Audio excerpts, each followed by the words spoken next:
बिहार शिक्षक बहाली 2019-20 अभ्यर्थियों के लिए बड़ी खबर सुनने के बाद अभ्यर्थियों के पैर के नीचे से जमीन जरूर खिसकेगी। जी हां, बिहार शिक्षक बहाली को लेकर शिक्षा विभाग और शिक्षा के बड़े निदेशक रोज कागजी रसगुल्ले बांट रहे हैं और अखबार के माध्यम से रोज अभ्यर्थियों के पास रसगुल्ले पहुंच रहे हैं। पर आपके स्क्रीन पर आज की जो बड़ी खबर है, ये कागज के रसगुल्ले कहीं पानी में गल न जाए। अभ्यर्थियों को सब्ज बाग दिखलाने वाले शिक्षा के बड़े अधिकारी अब हाई कोर्ट से बंधे पड़े हैं। क्या है पूरी खबर, हम आपको पूरा अपडेट देंगे। बिहार शिक्षक बहाली पर क्यों स्टे है, इससे भी हम आपको रूबरू कराएंगे।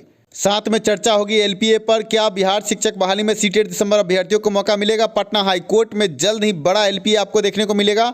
सीटेड दिसंबर अभ्यर्थियों के लिए आवश्यक सूचना, जो सिंगल बेंच में सीटेड केस में पटिशनर थे वो जल्द से जल्द अपना डॉक्यूमेंट उपलब्ध कराएं, नहीं तो एलपीए के केस में आपका नाम आगे नहीं बढ़ेगा, फिर आपको समस्या हो सकती है। अब बात अनअकैडमी की। इस ऑनलाइन उभरते लर्निंग ऐप के सहारे आप अपनी तैयारी को नया आयाम दे सकते हैं। जब कोरोना काल में सभी शिक्षण संस्थान बंद है, अगर आप शिक्षक बनने की चाह रखते हैं पर टीईटी की तैयारी नहीं हो पा रही है, भारत की किसी भी टीईटी की तैयारी भारत के प्रतिष्ठित शिक्षकों के साथ इसी कड़ी में एमपी टीईटी की तैयारी शुरू हो चुकी है। अनअकैडमी के ऐप पर 8 दिसंबर से बैच शुरू है। अगर अभी तक आपने ज्वाइन नहीं किया तो जल्द से जल्द ज्वाइन करें। लाइव भारत के प्रतिष्ठित शिक्षक हर कोने से आपको गाइड करने के लिए तैयार है। अगर आप शिक्षा सुधार रोजगार के इस रेफरल कोड को इस्तेमाल करते हैं तो आपको किसी भी कोर्स पर 10% की छूट मिलेगी। जी हाँ, SSR TET इस रेफरल कोड का इस्तेमाल करके 10% छूट का भी लाभ उठाएं। जल्द से जल्द अनअकैडमी का ऐप डाउनलोड करें और टीईटी की तैयारी को नया आयाम दें। 21 दिसंबर 2020 से 2021 टीईटी की तैयारी के लिए बड़े बैच का आगाज हो रहा है। जल्द से जल्द जुड़े अपने क्लास से, क्योंकि इस कोरोना काल में सभी शिक्षण संस्थान बंद हैं और आप घर बैठे अपनी तैयारी को नया आयाम दे सकते हैं। अनअकैडमी टीईटी चैंपियनशिप का भी आयोजन हुआ था 13 दिसंबर 2020 को 6 बजे संध्या से, और आगे भी इस तरह के चैंपियनशिप आपको देखने को मिल सकते हैं। शिक्षा सुधार रोजगार के रेफरल कोड का इस्तेमाल करके जल्द से जल्द जुड़े अपने क्लास से और 10% की छूट पाए। आपको ये जरूर सोचना चाहिए कि किसी भी शिक्षण संस्थान में इस कोरोना काल में अगर आप तैयारी को जाएंगे तो 20 से 25 हजार इन्हीं कोर्स का आपको देना होगा। पर यहाँ आप स्क्रीन पर देख सकते हैं 24 महीने तक का कोर्स का 7,200 मात्र। ऐसे में जल्द से जल्द जुड़े अपने क्लास से 10% का छूट भी हमारे रेफरल कोड से। बिहार शिक्षक बहाली 2019-20 रोक क्यों, ये बड़ा सवाल, और सवाल का जवाब आपके स्क्रीन पर है। CWJC 4975 national federation of the blind का केस, और इस केस में 24/7/2020 को जो बड़ा ऑर्डर आया था, इस ओरल ऑर्डर के बाद बिहार शिक्षक बहाली में नियुक्ति पर रोक जारी रहेगी। आपके स्क्रीन पर आप ओरल ऑर्डर को देख सकते हैं और इसमें लिखी लाइन से हम आपको रूबरू कराते हैं। लिखा है, process of the requirement has been stalled for the present. लिखा है, that is made clear that requirement of teachers were going on but owing to onset of pandemic कोविड-19 the process of requirement has been stalled for the present. तात्पर्य क्या है, इससे हम आपको रूबरू कराते हैं। हम आपको साफ तौर से बता दें कि national federation of the blind का केस पिछले दिनों पटना हाई कोर्ट के पटल पर था और ये कोई आम केस नहीं था, PIL का केस था। National federation of the blind के तरफ से 4% क्षैतिज आरक्षण को लेकर अभ्यर्थियों का केस था। और क्या लिखा है, हिंदी रूपांतरण आपके स्क्रीन पर, यह स्पष्ट किया गया है कि शिक्षकों की भर्ती चल रही थी, लेकिन महामारी कोविड-19 की शुरुआत के कारण भर्ती प्रक्रिया वर्तमान के लिए रोक दी गई है। आपको बता दें कि इस ओरल ऑर्डर के हिसाब से साफ तौर से बहाली प्रक्रिया पर रोक है और इसी के कारण 30,000 एस्टेट के माध्यम से जो शिक्षक बहाली और रुकी पड़ी है, काउंसलिंग तक पहुंच के रुकी है बहाली। आगे लिखा है कि जैसे हम पहले उठाए गए स्टैंड को देखते हुए निर्देशित करते हैं कि राज्य द्वारा की भर्ती की आगे की प्रक्रिया नहीं होगी। मतलब राज्य की भर्ती की प्रक्रियाओं को रोका गया और national federation of the blind की तरफ से ये बड़ा केस पटना हाईकोर्ट में दाखिल है। हम कह सकते हैं कि बहाली प्रक्रिया पर स्टे अभी लंबा जाएगा और अभ्यर्थियों को अभी और इंतज़ार करना होगा। National federation of the blind का ये केस है और 4% क्षैतिज आरक्षण को लेकर ये केस है। 2 बड़े केस पटना हाईकोर्ट में है। पहला CWJC 4975 और दूसरा CWJC 9119। ये 2 बड़े केस पटना हाई कोर्ट में हैं और सुनवाई के बाद पटना हाई कोर्ट ने ये देखा कि बहाली प्रक्रिया में आरक्षण के बिना बहाली प्रक्रिया आगे नहीं बढ़ सकती और ऐसे में स्टे जारी है। आपको ये भी जानना चाहिए कि पिछली सुनवाई में अभ्यर्थियों की तरफ से ये मांग की गई कि बहाली प्रक्रिया रुकी पड़ी है और जल्द से जल्द इस केस का फैसला हो। इस पर माननीय न्यायाधीश का कहना था कि आप हड़बड़ा सकते हैं, कोर्ट नहीं। और इसी वक्तव्य के साथ आगे की कार्रवाई रुकी पड़ी और national federation of the blind द्वारा किए गए इस केस की सुनवाई 19 जनवरी 2021 को निर्धारित की गई और उससे पहले बिहार सरकार कोई भी बहाली प्रक्रिया आगे नहीं कर सकती। ये खबर कहीं ना कहीं सीटें दिसंबर अभ्यर्थियों के लिए राहत भरी हो सकती है, क्योंकि बहाली प्रक्रिया पर स्टे है और स्टे के बीच में ही शिक्षा सुधार रोजगार एलपीए का केस पटना हाईकोर्ट में दाखिल करने जा रहा है और एलपीए के केस में हम अपनी मांगों को पुरजोर तरीके से रखेंगे।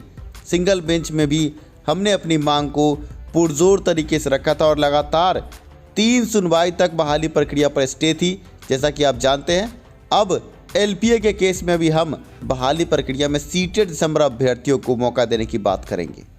हमारी मुख्य मांग है कि सीटों को बढ़ाकर सीटेड दिसंबर अभ्यर्थियों को भी मौका दिया जाए, क्योंकि बिहार सरकार के पास अभी भी पर्याप्त रिक्तियां हैं। हम ये मांग करेंगे कि डोमिसाइल के साथ बिहार शिक्षक बहाली में सीटेड दिसंबर उत्तीर्ण अभ्यर्थियों को सीटों को बढ़ाकर मौका दिया जाए। इसे पहले से बीटेड सीटेड पास अभ्यर्थियों को भी घबराने की ज़रूरत नहीं है। हम रिक्तियों पर चर्चा कर रहे हैं। कुछ लोग आपको भ्रमित करते हैं, आपको बरगलाते हैं और कहते हैं कि शिक्षा सुधार रोजगार आपके खिलाफ है, पर हम ये साफ करना चाहते हैं कि हमारी लड़ाई अभ्यर्थियों से नहीं है। सीटेड बीटेड पहले से पास अभ्यर्थियों से हमारी कोई लड़ाई नहीं है। हम सीटों को बढ़ाकर सीटेड दिसंबर अभ्यर्थियों को मौका मिले, इसके पक्ष में है। ऐसे में आप सीटेड दिसंबर अभ्यर्थियों को ये सोचना चाहिए कि पहले से बीटेड सीटेड पास अभ्यर्थी आपके विपक्ष में पुरजोर तरीके से खड़े हैं, पर आप कहाँ हैं? सिंगल बेंच में आप अभ्यर्थियों ने जिस मजबूती के साथ केस को रखा था, एलपीए में भी आपको उसी मजबूती के साथ खड़ा रहना होगा। अभ्यर्थियों का एक सवाल है कि सिंगल बेंच में आपका केस जब इतना ही मजबूत था तो आप हारे क्यों? हम आपको बता दें कि कहीं ना कहीं आपकी एकता में फूट पड़ी थी और कुछ अभ्यर्थी आपको गलत दिशा में लेकर बढ़ रहे थे और जिस कारण से आप केस हारे हैं। पर उन अभ्यर्थियों को भी अब समझ में आ गया कि कहीं ना कहीं वो गलत दिशा में बढ़ रहे थे और शिक्षा सुधार रोजगार को छोड़कर आगे बढ़ने का खामियाजा आज आप सभी अभ्यर्थियों को भुगतना पड़ा है। पर एलपीए के केस में अपनी गलती को ना दोहराएं, फिर से शिक्षा सुधार रोजगार के बैनर तले एक हो जाएं। यूट्यूब, फेसबुक, व्हाट्सएप पर पहले से बीटेड सीटेड पास अभ्यर्थियों ने गदर मचा रखी है आपके विरोध में और शिक्षा सुधार रोजगार के विरोध में तरह तरह के मैसेज आपको देखने को मिलते हैं। पर आप अभ्यर्थी कहाँ हैं? जो भी सीटेड दिसंबर अभ्यर्थी हैं, क्या वो सिर्फ मुंह देखते रहेंगे या आगे आकर अपने एलपीए के केस को मजबूत करेंगे? याद करिए वो दिन जब सिंगल बेंच में आप अभ्यर्थी एक होकर आगे बढ़ाने में कामयाब हुए थे और बहाली प्रक्रिया पर स्टे लगा था। आपकी स्क्रीन पर आप सचिवालय का गेट देख रहे हैं। जैसे ही पटना हाईकोर्ट में केस जीत की कगार पर था, आप अभ्यर्थियों को एकजुट होकर के सचिवालय शिक्षा विभाग पर दबाव डालना था, जैसे बीटीएससी जेईई के अभ्यर्थियों ने दबाव डाला था। पर आप अभ्यर्थी शिक्षा सुधार रोजगार के ही विपक्ष में खड़े हो गए, जिस कारण से आपको हार का मुंह देखना पड़ा था। पर अब गलती को दोहराए नहीं, एलपीए के केस में साथ आ जाए और एकता का परिचय दे। पहले से बीटेड सीटेड पास अभ्यर्थी एकता के साथ आपके विरोध में खड़े हैं, पर आप अभ्यर्थियों की एकता कहाँ है? सिर्फ यूट्यूब पर ये कमेंट कर देने से कि हम आपके साथ हैं, क्या आप केस जीत जाएंगे? पटना हाईकोर्ट में एलपीए के केस में खर्च है और आप सभी अभ्यर्थियों से उस खर्च को वहन करने के लिए हम निवेदन करते हैं।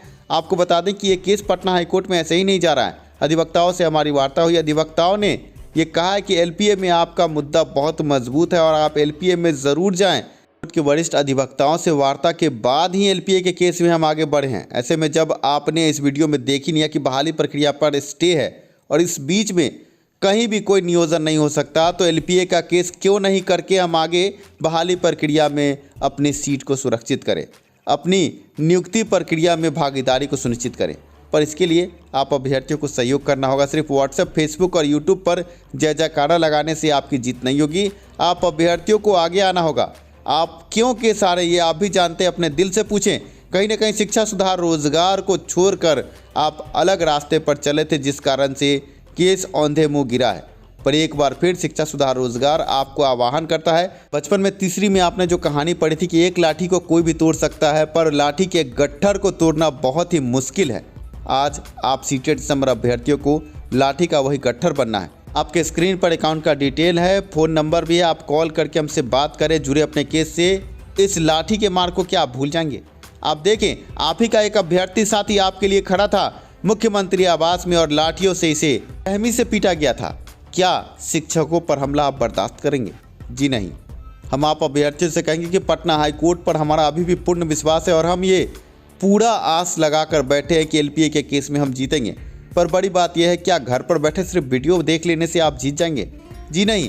उठिए, आगे बढ़िए और तब तक मत रुकिए जब तक मंजिल न मिल जाए। और आपकी मंजिल दूर नहीं है, पर आपके एक कदम न बढ़ाने के कारण आज आप फंसे पड़े हैं। ऐसे में आप अभ्यर्थियों से निवेदन है कि जल्द से जल्द अपने एलपीए के केस को सहयोग करें। बिहार सरकार और शिक्षा विभाग का रवैया आप देख रहे हैं, बहाली प्रक्रिया के प्रति कितनी उदासीनता कि 10 साल से ये बहाली प्रक्रिया फंसी पड़ी है। अगले 10 साल अगर बहाली नहीं होती है तो आप समझिए कि 10 साल के बाद जब कोई सीट निकलेगा नियोजन के लिए, उसमें कितनी भीड़ होगी। आप अभ्यर्थी कहाँ जाएंगे? अभी आपके पास मौका है और शिक्षा सुधार रोजगार का साथ है। शिक्षा सुधार रोजगार का प्लेटफॉर्म आपके लिए खड़ा है, तो आप अभ्यर्थी आगे आएँ, इस केस को मजबूत करें। जो भी अभ्यर्थी ये वीडियो देख रहे हैं, एलपीए के केस में सहयोग जरूर करें, क्योंकि अभी भी खर्च बहुत है एलपीए के केस में। बहुत बड़े बड़े वकीलों के साथ हम फिर से पटना हाईकोर्ट में वापस लौट रहे हैं। और बड़े कहावत कहता हूँ कि अकेला चना भांड नहीं फोड़ता है, इसलिए आप अभ्यर्थी एक साथ आकर के इस केस को मजबूत करें, तभी जाकर जीत सुनिश्चित होगी। आप स्क्रीन पर जो तस्वीरें देख रहे हैं, ये आंदोलन की तस्वीरें हैं। ये आंदोलन तब होनी चाहिए थी जब पटना हाईकोर्ट में आप जीत के लिए केस आगे बढ़ा रहे थे, पर आप अभ्यर्थियों में कहीं ना कहीं फूट हुई और उस फूट का खामियाजा पहले से बीटेड सीटेड पास अभ्यर्थियों ने उठा लिया और आज आप पर हंसते हैं। क्या आप इस हंसी को बर्दाश्त करेंगे? हम आपसे निवेदन करते हैं कि एलपीए के केस को मजबूत करें, शिक्षा सुधार रोजगार के साथ आए, जीत सुनिश्चित है, पर इसके लिए आपको कदम से कदम बढ़ाकर हमारे साथ चलना होगा। आगे आएं, बढ़े, एलपीए के केस को मजबूत करें, सहयोग करें। धन्यवाद।